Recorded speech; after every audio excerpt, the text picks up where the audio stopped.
The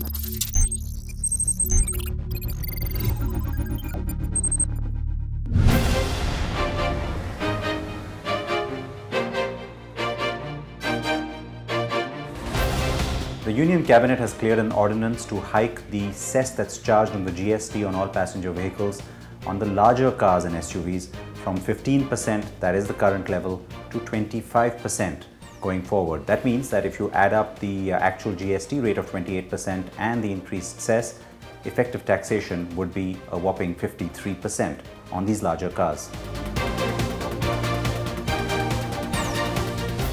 The new goods and services tax regime had seen a realignment of taxation for cars to 28% GST, but different segments of vehicles also attracted an additional cess, 1 to 3% for small cars under 4 meters in length and 15% for larger cars and SUVs.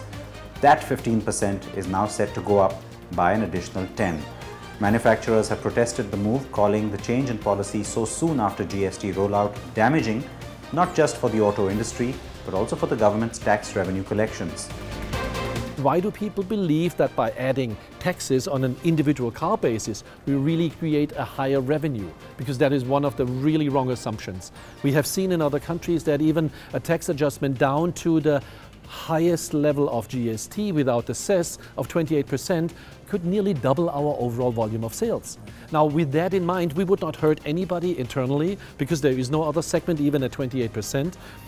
By doubling the volume, even at 28%, the financial ministry would make more tax revenue than ever before, and I simply don't understand why that was not taken into consideration.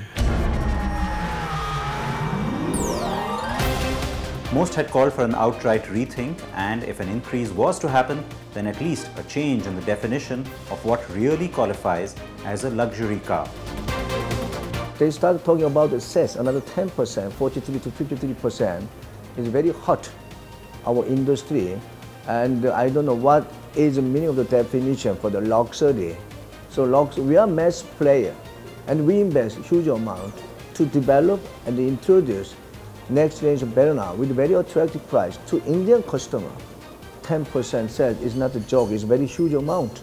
In case 10 lakh price tag, 10% always 100,000 rupee, 1 lakh. If all cars over 4 meters length do see a 10% hike, it would mean the base model of the Hyundai Verna that costs 7,99,000 rupees would see a hike of almost 80,000. The diesel Jeep Compass that starts at 15,45,000 rupees would see a hike of 1,54,500, and the Toyota Innova would see prices go up by 1,30,000 to 2 lakh rupees, depending on the variant. Now, sources indicate that the complete quantum of that 10% hike in cess may only be applicable to certain cars, perhaps cars above a certain price point, with certain indications that it could be applicable only to cars above 20 lakh rupees. But we'll have to wait for details on that when the GST Council meets next on the 9th of September in Hyderabad.